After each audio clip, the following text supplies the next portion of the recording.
नमस्कार दोस्तों, मैं प्रणव आप सभी का स्वागत करता हूं मेरे चैनल में जिसका नाम है डेडिकेटेड इन्वेस्टमेंट्स।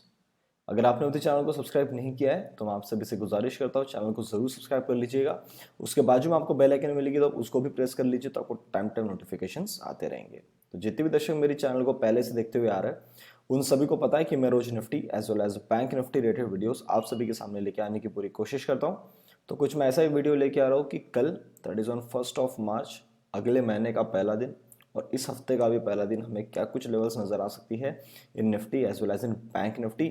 उसके पहले देखते हैं जो हमने 26 तारीख के लिए वीडियो में डिस्कस किया था उसके हिसाब से मार्केट ने किस प्रकार का मूवमेंट दिया है और हमें फ्राइडे के दिन किस प्रकार की क्लोजिंग देखने को मिली है और हमको अब यहाँ से आगे में क्या करना है। तो सर ये आ गया आपके सामने निफ्टी का चार्ट और आज थोड़ा सा बात करने के लिए 2-3 पॉइंट ज़्यादा है तो मैं एकदम प्रिसाइजली और फटाफट आपको बताऊंगा कि करना क्या है और मैं यहाँ से क्या करने वाला हूँ, मेरा पॉइंट ऑफ व्यू क्या है। जब हमने इस जोन को नीचे की तरफ में काटा था ऑन 22 मैंने आपको बोल दिया था कि we will be entering into the correction of 1 to 1.5 week. Second चीज मैंने आपको ये बोल दिया, अगर हम अब इसके भी नीचे आते हैं 650 के नीचे तो हम लोग अपनी जो करेक्शन है वो 3 हफ्ते के लिए और बढ़ा देंगे। तो 3 प्लस पुराना 1 मतलब 4 हफ्ते की टोटल करेक्शन होगी। 4 हफ्ते में से अगर मैं देखूं तो एक हफ्ता ऑलमोस्ट अपना निकल चुका है, 22, 23, 24, 25 और 26। तो हमारा एक हफ्ता जो है वो इस जोन के अंदर निकल चुका है। तो ये वाला जो काम यहाँ पे है कि हमको इस जोन के अंदर में एक हफ्ता काम करना है, वो हमारा एकदम प्रॉपर एंड सिस्टमैटिक तरीके से निफ्टी ने काम किया। अब सेकंड वाली चीज ये है कि हम लोग जब देख रहे कि 14,650 के नीचे क्लोजिंग आनी चाहिए, जैसा आपको पता है मैंने बोला था 2 क्लोजिंग आनी चाहिए। पहली क्लोजिंग हमारी 19 तारीख को थी, सेकंड क्लोजिंग हमारी 22 तारीख को थी। तो अगर 650 के नीचे हमको काम करना है तो सर हमारे नीचे 2 क्लोजिंग आनी चाहिए। तो पहली क्लोजिंग आ गई है, दैट इज एट 14,529। अब आनी चाहिए वो है सेकंड क्लोजिंग। अब आता है असली गेम यहाँ पे जो मैं आपको बताना चाहता हूँ। बहुत सारे लोग पैनिक हो चुके हैं, बहुत सारे लोग ऐसा लग रहा है कि मार्केट में सेल आउट का सिचुएशन हो गया, सब लोग अपना माल बेच रहे हैं और मार्केट से बाहर निकल रहे हैं। सर जब भी मार्केट से माल बेचा जाता है, अब मार्केट में माल बेचा जाएगा, मैंने आपको लास्ट टाइम भी बताया था जब हम यहाँ से नीचे से चले थे on the day of expiry. Sir ये जो पैटर्न है ये माल बेचने का पैटर्न नहीं है। सेम चीज मैं आपको रिपीट कर रहा हूं, ये जो पैटर्न है ये माल बेचने का पैटर्न नहीं है। ये जो पैटर्न है ये माल बेचने का पैटर्न नहीं है। सेकंड चीज, जिस दिन इसने ये क्लोजिंग दिया है वो दिन है फ्राइडे। फ्राइडे के दिन ऐसा सिचुएशन होता है कि कोई भी अपना लंबा माल घर पे लेके नहीं जाता है। फ्राइडे के दिन लोगों को जो दिखता है वो उसी तरफ में मार्केट में अपना पोजीशंस कैरी ऑफ करते हैं। तो इससे अच्छा उल्लू बनाने का पैटर्न जो है या टाइमिंग है या जो दिन है वो कोई नहीं है। तीसरी चीज ये कि सर ये 14,650 के नीचे 2 क्लोजिंग आनी चाहिए, तो पहली क्लोजिंग तो आ गई, सेकंड क्लोजिंग कहां पे आती है वो हम देखेंगे। अगर वो हम यहां से दिखता है कि हमको ये जो गैप बना हुआ है अराउंड 14,460, 450, 460 के आसपास का, अगर ये कट गया और इसके नीचे आके हमने ये भी गैप फिल कर दी अराउंड 14,300, तो मुझे चलेगा।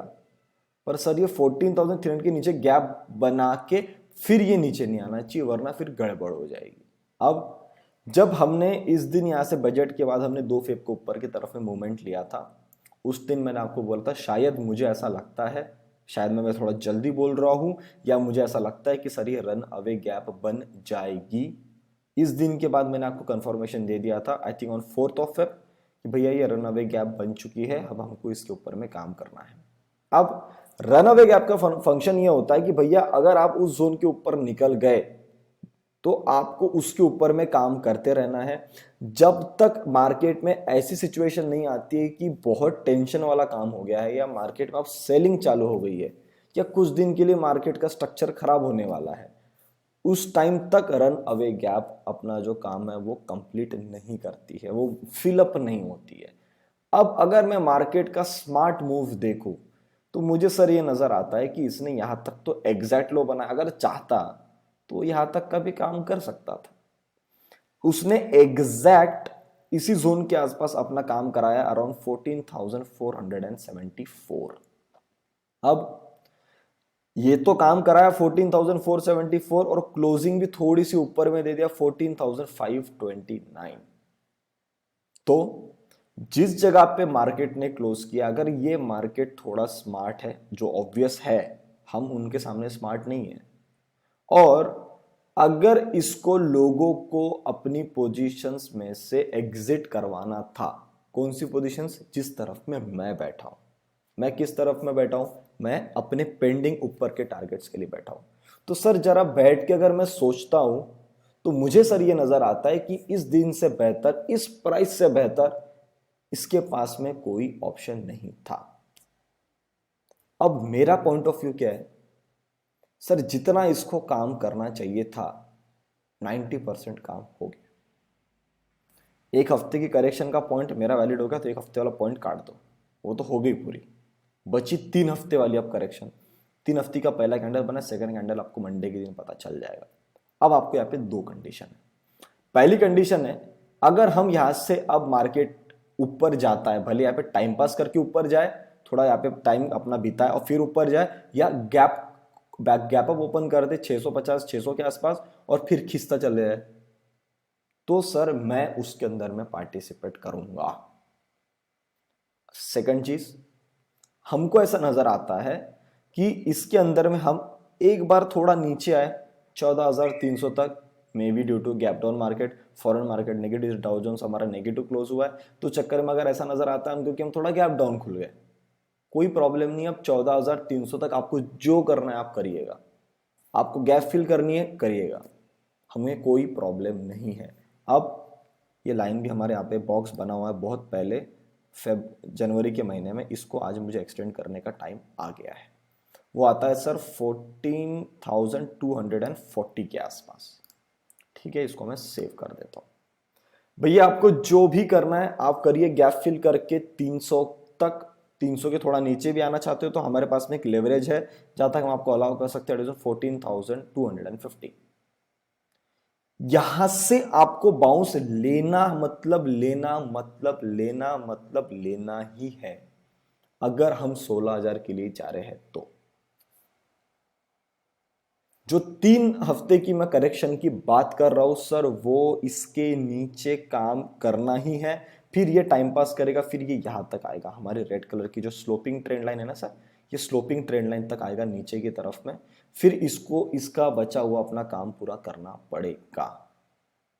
मेरा पॉइंट ऑफ व्यू क्या है?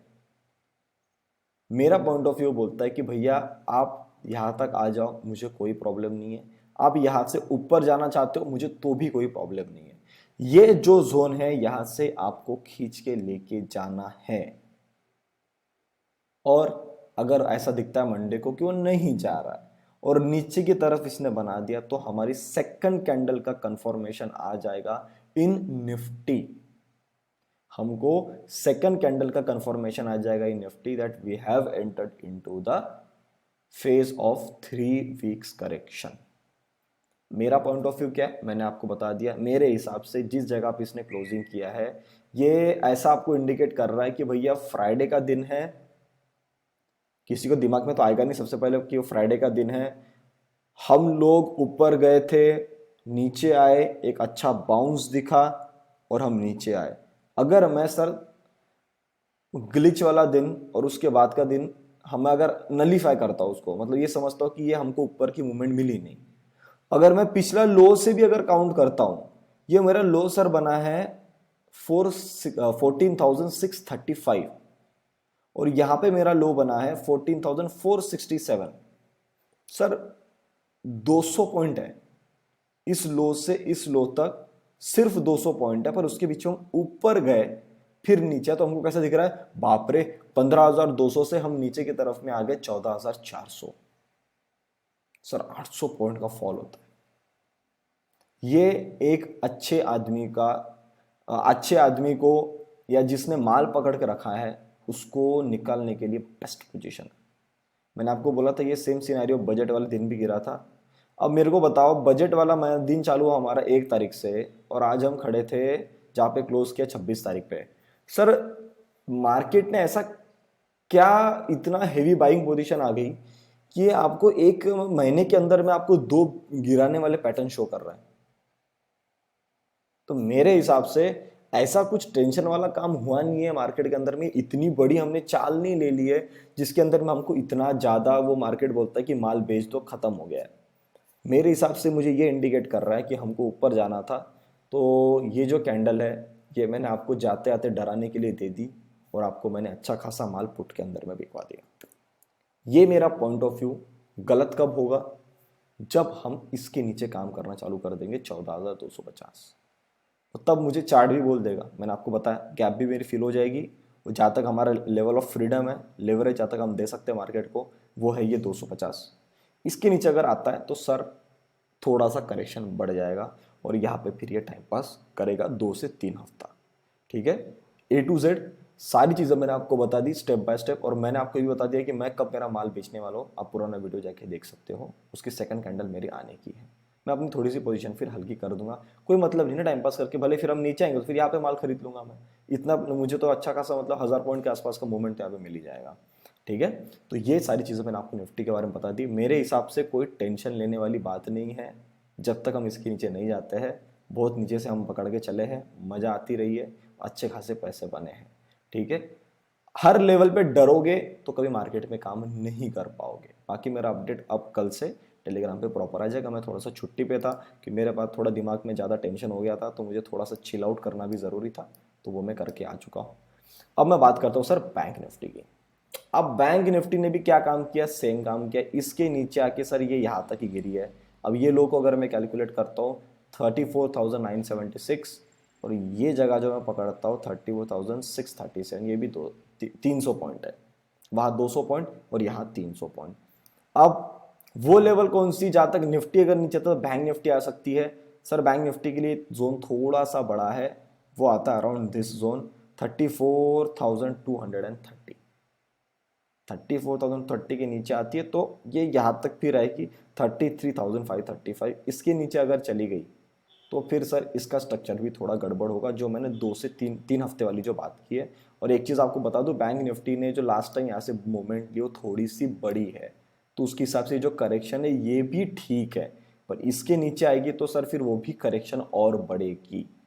और बैंक निफ्टी में अगर ऊपर चलने की चाल दिखी, ये जो मैंने ऊपर में ग्रीन कलर की ट्रेंड लाइन बनाई है सर, ये कटनी चाहिए। और वो किस जोन पे कटेगी? 35,600 के आसपास से, 650 के आसपास से लेवल ऊपर में कटेगी, कटती हुई नजर आती है। स्ट्रेट टारगेट आपका 36,500, 1000 पॉइंट वहां से। एक थोड़ा लेवरेज लूँ तो 36,800।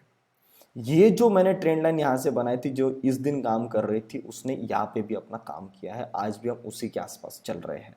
तो ये ट्रेंड लाइन मेरा अभी तक काम कर रही है। और अगर मेरे हिसाब से अगर मैं सही पकड़ता हूँ तो ये जोन भी मेरी जो मंडे के दिन कटनी चाहिए, वो लेवल कुछ निकल के आएगा अराउंड 34,200 के आसपास, जहाँ पे मुझे लगता है कि इसने एक बार सपोर्ट लेना चाहिए। जहाँ पे निफ्टी जो है वो अपना ये काम करेगा अराउंड 300 के आसपास। ये जो गैप फिलिंग वाला काम है वो काम करेगा, तब तक बैंक निफ्टी अपना नीचे आने की चाहती है तो यहाँ तक आराम से आ सकती है। इस लेवल पे ध्यान रखना। उसके बाद चार्ट में भी कंफर्मेशन आ जाएगी, क्लोजिंग आ गई तो। जब तक 3:30 बजे की क्लोज नहीं बनती तब तक अपने दिमाग में कोई पोजीशन लेके मत जाना। 3 बजे के बाद भी मार्केट ऊपर की तरफ में जा सकता है, पहले मैं बता रहा हूं आपको। अगर चलेगा उस टाइम पे, अगर आपने कुछ गलत काम किया, आपका सारा माल काटने को मजबूर कर देगा। It is better to stay away from the market for 1 day and take the position on the second day. तो कंफर्मेशन भी रहेगी, जिगर भी रहेगा, पैसा ही बचा रहेगा और कॉन्फिडेंस भी आएगा। ठीक है, तो उम्मीद करता हूँ बहुत सारी चीज़ आपसे मैंने जो भी शेयर किया आपके निफ्टी एंड बैंक निफ्टी की रेट आपको समझ में आई। अगर आई तो वीडियो को लाइक बटन जरूर दबाइए, दोस्तों से वीडियो को जरूर शेयर करिएगा। आपको लगता है आपके फैमिली फ्रेंड सर्कल किसी के लिए वीडियो इंपॉर्टेंट है, उन तक वीडियो को जरूर पहुंचाइए। आप अपने चार कमेंट सेक्शन में लिख सकते हैं, आपको पता है सारे कमेंट्स मैं पढ़ता हूँ। और अभी तक चैनल को देख रहे, चैनल को सब्सक्राइब नहीं किया है, चाहते आते चैनल को जरूर सब्सक्राइब कर लीजिए। तब तक के लिए आप सभी लोग देखते रहिए डेडिकेटेड इन्वेस्टमेंट्स। हम मिलते हैं बहुत ही जल्द अगले वीडियो में।